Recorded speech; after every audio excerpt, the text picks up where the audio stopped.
I'm your mom. Actually, I think you're a girl, but I have a confusion. You might be a boy. Whoever you are, we love you always.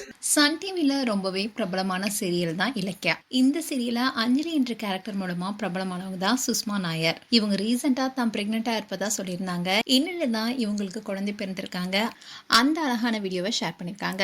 Sun டிவியில் Ilakkiya serial 2022 தொடங்கப்பட்டு 3 வருடங்கள் இந்த serial ஒளிபரப்பானுச்சு.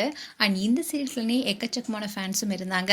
இப்படி வெற்றி நடி போட்ட இந்த சீரியல்ல முக்கியமான ஒரு கேரக்டர்ல நடிச்சிருந்தவங்க தான் சுஷ்மா நாயர். அண்ட் இவங்க நாயகி சீரியல்ல அனன்யா என்ற கேரக்டர்ல வில்லத்தனமாவே ஃபேன்ஸ் மத்தியில பிரபலமானவங்க.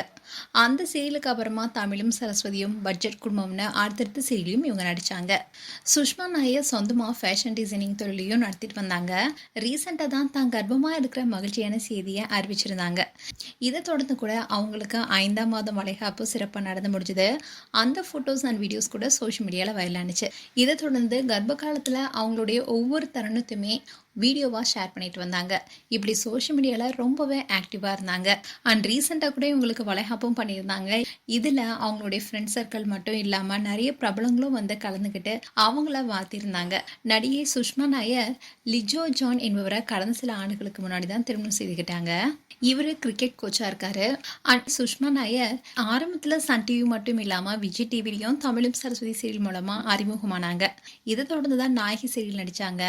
இவங்க கேரளாவை சேர்ந்தவங்க. பெங்களூரில் தான் இவங்க காலேஜ் எல்லாமே முடிச்சிருக்காங்க. சின்ன வயசுலேருந்தே சினிமா மேலே இருந்த தனி ஆர்வத்தினாலேயே டான்ஸ், ஆக்டிங், மேக்கப் எல்லாமே ரொம்பவே பிடிச்சு போய் நிறைய ஸ்டேஜ் ப்ரோக்ராமில் பங்கேற்று இருக்காங்க. இதை தொடர்ந்து தான் காஸ்டியூம் டிசைனராகவும் ஒர்க் பண்ணிட்டு வந்தாங்க. அப்படி இருக்கும்போது தான் ஒரு படத்தில் சைக்கோ கேரக்டரில் நடிக்க அவங்களுக்கு வாய்ப்பு கிடைச்சது. அதே மாதிரி அந்த படத்தில் ரொம்பவே நல்லா நடிச்சிருப்பாங்க. இதை தொடர்ந்து தான் நடிகர் சுஜித் தமிழ் சீரியலில் முக்கியமான ரோலில் நடிக்கணும்னு சுஷ்மாவை கேட்டிருக்காரு. அப்படிதான் தமிழ் சின்னத்திரையில சுமங்கலி சீரியல் மூலமா அறிமுகமானாங்க. ஆனா இவங்க நெகட்டிவ் ரோல் நடிச்சுதான் ரொம்பவே பிரபலமானாங்க. இப்படி இருக்க சொல்லல தான் பிரெக்னென்ட் ஆனதுக்கு அப்புறமா சீரியல்லேருந்து விலகி இருந்தாங்க. இன்னில தான் சுஷ்மாவுக்கு குழந்தை பிறந்திருக்காங்க. அதாவது ஜூன் 25 அன்னைக்கு தான் குழந்தை பிறந்திருக்காங்க. ஆனால் அந்த மகிழ்ச்சியான விஷயத்த இன்னைக்கு தான் ஷேர் பண்ணியிருக்காங்க. அண்ட் ஒரு வீடியோவை ஷேர் பண்ணதோட ஒரு போஸ்டும் போட்டிருக்காங்க. கடந்த வாரம் இதே நேரத்தில் தான் குழந்தை பிறந்தாங்க. அந்த நாளில் எங்களுடைய மகள் இந்த உலகத்தில் பிறந்து இதுவரைக்கும் அறியாத எங்களுடைய இதயங்களை நிரப்பியிருக்கா. இனி எங்களுடைய வாழ்க்கை ஒருபோதுமே முன்னாடி மாதிரி இருக்காது. ஆனால் அதையே நாங்கள் மனமாற விரும்புகிறோம். அண்ட் உங்கள் அனைவருடைய ஆசீர்வாதங்களுக்கும் வாழ்த்துக்களுக்கும் மிக்க நன்றின்னு தெரிவிச்சிருக்காங்க சுஷ்மா நாயர். சுஷ்மா அண்ட் ஜான் தம்பதிக்கு எங்களுடைய மனமார்ந்த வாழ்த்துக்கள். உங்களுடைய வாழ்த்துக்களை கமெண்ட் செக்ஷன் சொல்லுங்க. இது போன்ற வீடியோஸை பார்க்க நியூஸ் தமிழ் கிட்ஸ் சேனலை சப்ஸ்கிரைப் பண்ணுங்க. அண்ட் மறக்காம நோட்டிஃபிகேஷன் பட்டனை கிளிக் பண்ணுங்க.